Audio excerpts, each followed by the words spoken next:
Hello everyone, we are back with a round of Scottish gin. It has been a wee while, so forgive us if we take a little time to get back into the rhythm of things. We're both full of the cold as well, in case we sound like different people. I think like most people up and down the country, the kids go back to school and we're smoring. But we're absolutely delighted today to bring it back with Scott Gowans from Darnley's Gin. During lockdown, we actually took part in a virtual tasting with Scott, so we know a little bit, but we thought we would bring you guys, our audience, in on some of the Darnley's Gin story. So on that note, Scott, are you there? Yeah, I'm right here. Thanks for joining us. All right. Thanks for having me. You're on brand with the board behind you and the yeah. So are you in the distillery today? I'm not actually. I'm working more front of house today. Okay. I've got more a role where I make the gin. Yeah. That's my core part of the business. And then I'll help out doing tours, being front of house, helping out there. Also cover the whiskey guys because apparently they need holidays too. So fair enough. Yeah. So I guess if you were quite a wide-ranging role. Okay, yeah. Well, on that, I mean, I guess people hear the word distiller and they just think, yeah, you're maybe just stuck in front of a still all day, or But can you maybe share a little bit more? What exactly is involved in your role, and what size of team work with you there in the production side of things? It's literally just me in production. Okay. So it's and a lot of being a distiller, it's turning valves, keeping an eye on the still. We kind of work on a sales basis, so I'm not always making gin. But I spend a lot of time developing different gins or new gins. Like I said, going front of house. A lot of it we don't do packaging on site, so that really reduces the number of people. So yeah, I basically keep control of it myself. Yeah, that's great. Oh, so it's only one person to blame. Oh no, one person responsible is good. Yeah. We've tasted the gin, so no, pat on the back. Yeah, great. And I guess what's your background, Scott? How did you get into this? So I went to Heriot-Watt University. Seems like an age ago now, and did the degree in brewing and distilling. Funnily enough, I went into brewing, so that was back 2015 years ago. Okay. And went in through the beer, say, route, and spent a long time in different areas of the brewing world, be it making the beer or being in quality control aspects of it. And then I kind of started doing both. I started being a distiller at the same time as being a brewer. Really fell in love with the gin category.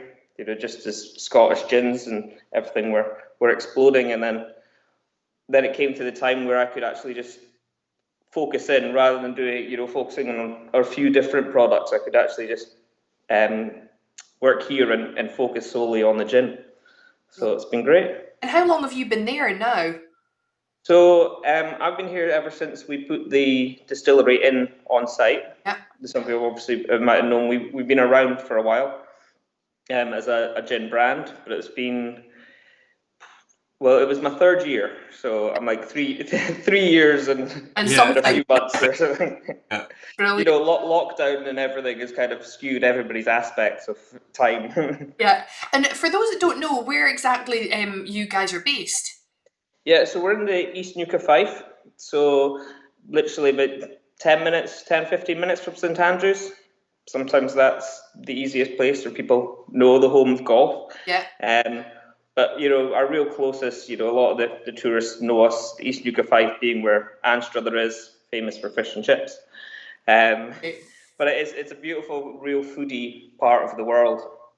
Here we have a lot of brilliant restaurants and brilliant produce around us, so it's quite an exciting place as someone who uses botanicals to actually be in and around this scene. Yeah. No, it genuinely is a beautiful part of the country. We visited probably the last year or the year before, I can't remember. 2 years ago. 2 years ago, and it really is a beautiful location. And obviously there's the King's Barn Distillery, but you guys have the cottage on site there. Can you tell us a bit more about that? So yeah, it was when they were building the Kingsmars Distillery, because we're all owned by the Weems family, and it was when they were building the Kingsmars Distillery.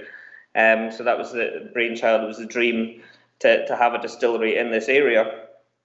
Yeah, I saw the old building, and then we'll put the whiskey distillery, and that was an old farm building. Now they had a wee cottage on site, and as soon as they saw the wee cottage, they said, "Well, wait a minute, we can put our gin still or into this place, and we can make it our gin distillery." So that's kind of the progression for actually us producing the gin ourselves, and it's been exciting, being here on site and just trying to get it all working. And I think often what we do, you do find a lot of people who do come on tours, they think that we're like the gin's made in the same place or in the whiskey distillery. I mean, that does happen, but we made sure we kept it completely separate. Yeah. But between me and the whiskey distillers, we always have jokes about their whiskey getting into my gin, or my gin getting into their whiskey. We always, which is the worst offence. So. And I guess obviously you mentioned you've been there for a number of years now. What would you say are some of your proudest moments? Was probably I always like getting the feedback from people when you make a new gin and people enjoy it, or you show people that you don't have to always be like, our spice gin, for example, like really start. It was really quite interesting when you get people who said they don't like gin. And sometimes find that it's just the mixer. So like with the spice gin, we introduced a lot of ginger ale into as a serve with it. Mm-hmm. And that was really great when you saw people just going, "Oh wait, I do like gin." It's just the mixers that I haven't enjoyed. I don't like tonic. But really, like the biggest one that we've kind of hit, which was very recent, was with the Navy Strength, and we got the double gold at the International Spirits Challenge, which was just, that's kind of like the pinnacle of what we could do here. So we're all, not just me, but everybody here has been very proud to. And this year's we won quite a few awards this year, but I think that was the icing. But it's difficult to get that, that particular double gold, isn't it? But I know from a personal point of view, that was a real standout moment from the tasting that we did in lockdown, the Navy Strength. I hadn't tried it before. You had it neat, did you? Yeah, well, I think we all started with it neat, but I think I carried on drinking it neat. It was just really, that doesn't surprise me that you've won awards for that. Mm-hmm. I mean, I think most of our gins you can drink neat. We can be enhanced by having tonics and whatnot, but that's what I love about the Navy Strength. It's one that you can use in cocktails and mixers because it's so punchy that it comes through, but then you can just literally sit and sip on it, which baffles a lot of people at 57.1% strength, but it can, that's something. Yeah, no, it's brilliant. No, congratulations on the award.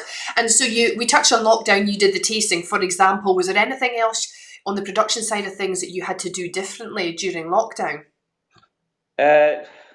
Unfortunately for the answer, no, because it's really just me. Okay. I kind of, I still have a free, I don't have to worry about being close to others. Certainly another, like in the whiskey production, there's it's normally a two-man team. Yeah. So they really have to keep themselves separate from each other. You're just being careful. We use the same utilities and stuff, but it wasn't a big change. You just chat to each other over the phone rather than going over and chatting with things. So that really didn't change much for us.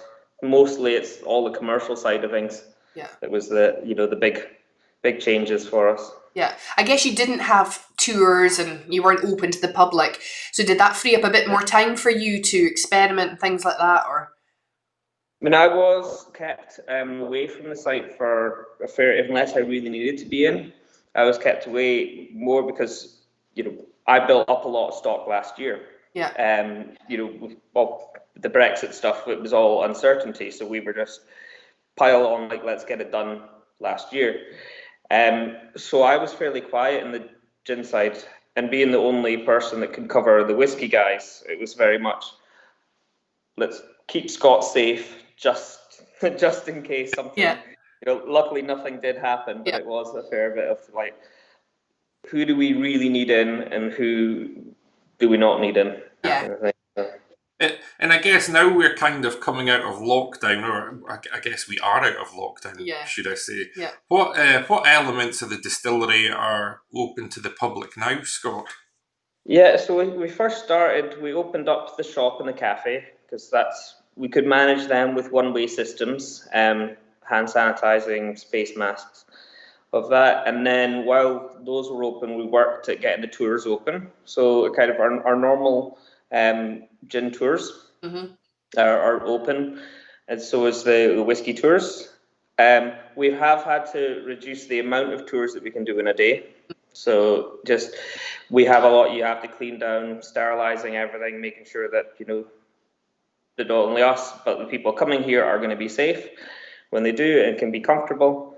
So we reduced the amount of people and the number of tours that we're doing, just so that we can keep everybody safe and sound. But it's been a great response from people. It's all the measures that we're taking that people really appreciate. No one's gets annoyed with us for not having enough tours on. They all understand. So that's been really great to see. Yeah. And do you think that, I guess the gin school would just be the last piece of the puzzle there? How's that looking?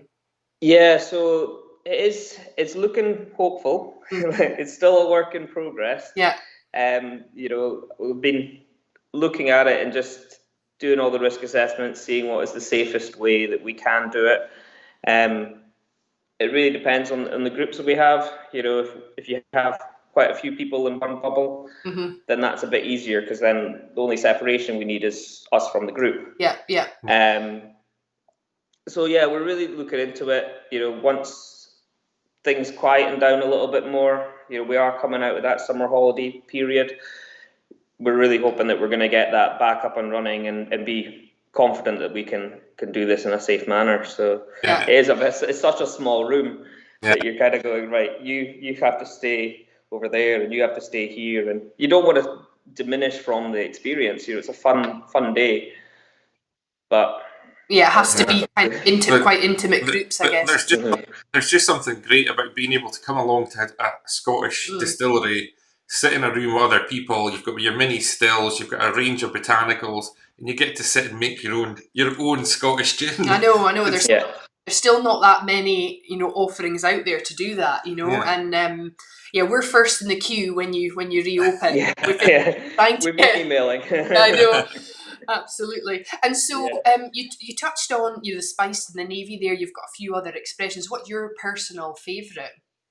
I think each gin is kind of what mood I'm in, to be honest. It's a hard question to say what's my favourite. I make all these gins. Yeah.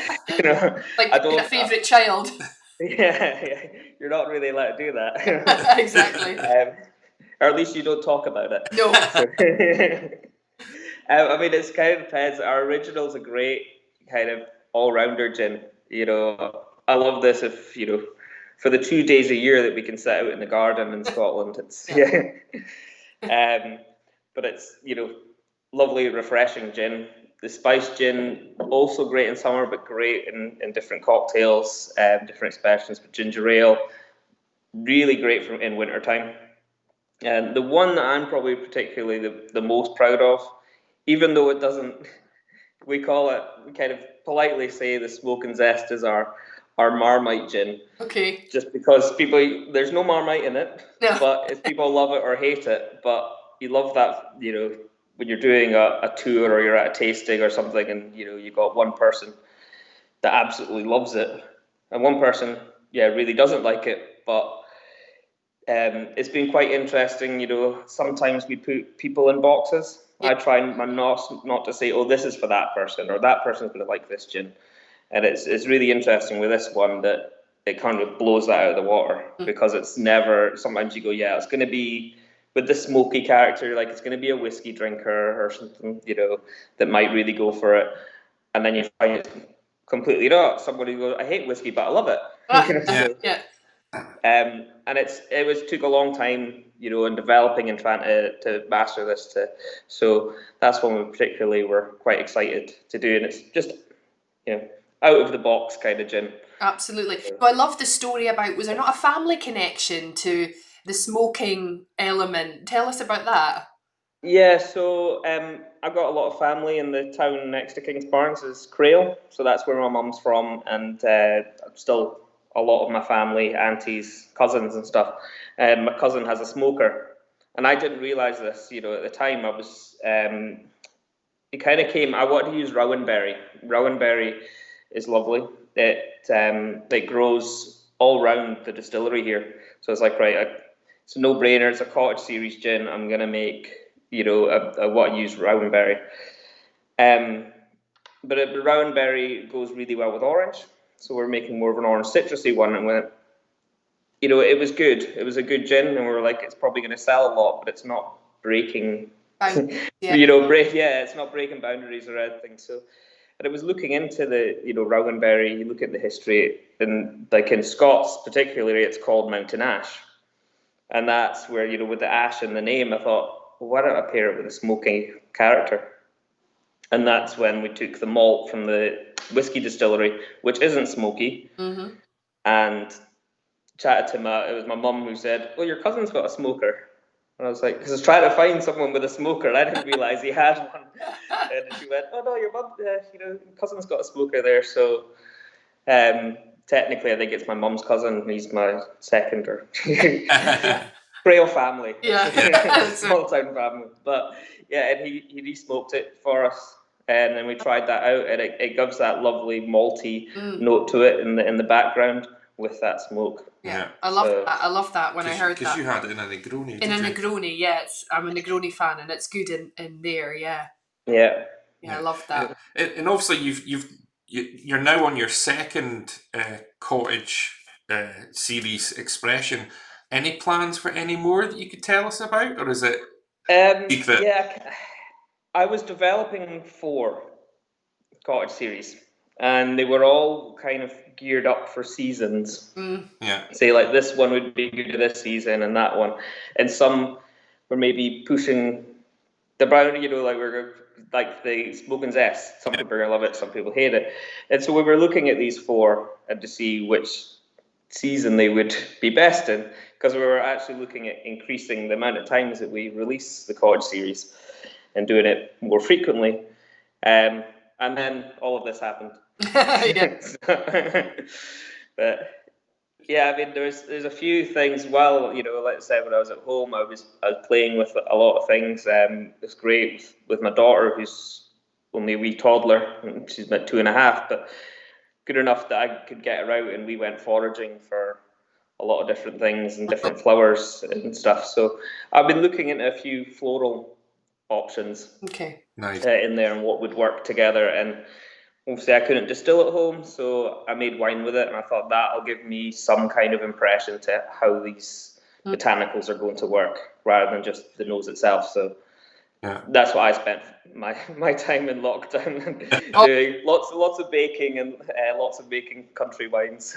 Well, there's worse ways. That sounds brilliant. Well, that was going to be my question. Do you get a chance to experiment still much? But I mean, this last few months has been very different. It sounds like you've been doing it in different ways. But even there at the distillery, would you normally? Yeah, I would normally, like, when it came to doing and I don't leave it. So it's probably only about maybe a month after the last cottage series was out, and it was like, right, let's get back into and I do it in the same room that we do the gin schools. I work on the same stills, and I started developing these new recipes and stuff, and sometimes they'll come really quickly. You do it and you go, wow, I've done it. Yeah. Sometimes you go, oh, I just need to do this, or something's just out of balance and you need to hone back on things. And everybody's got a different palate as well. Yeah. So it's not always down, obviously I have to say I really like this. This is what I want to go with. But my palate, I had a point where I was playing, we've got loads of fennel growing in the back. And I went too hard on the fennel, but I think I had a cold at the time and I couldn't taste it. And I kept going, I can't taste this, the aniseed. Where's the aniseed? And then eventually let a tour guide taste it. And they were like, oh my God. They were like, right, maybe don't do it when I've got a cold. And right enough, about 2 weeks later, I tried it and went, oh yeah, that was too much. a bit too much. Well, I'm sure you've got lots of willing tasters around there to help you out when you experiment. Yeah. Yeah, it's funny when they all crop out of nowhere. Oh, what are you doing? We've heard that a lot of times, that sort of distillers and people with their own gin brands and gin businesses all of a sudden discover they've got so many odd friends that they didn't know.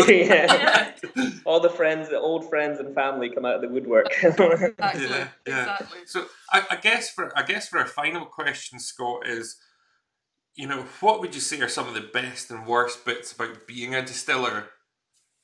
I mean, I really enjoy the creativity that we have with the gin, within the gin brand. I mean, we're strictly a London dry gin, but even within that, using natural botanicals, and it's really pushed me to be looking a lot more into things.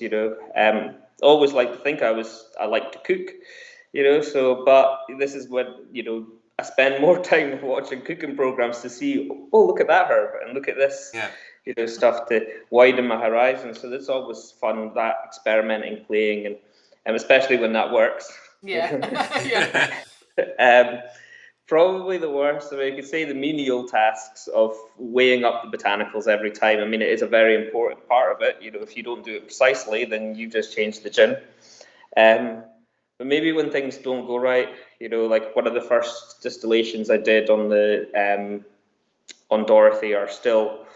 I put all the elderflower in there, and it blocked up all my pipework when it came to the end of the day. So I spent about 2, when you're discharging all that was left over, and I spent probably about 2 hours trying to get this elderflower out of a pipe. So that wasn't a fun day. Cleaning the stills and the bits that we've heard that's not always the nicest job. Yeah. I think the trick, you learned it very early on in brewing, is don't let it get cold.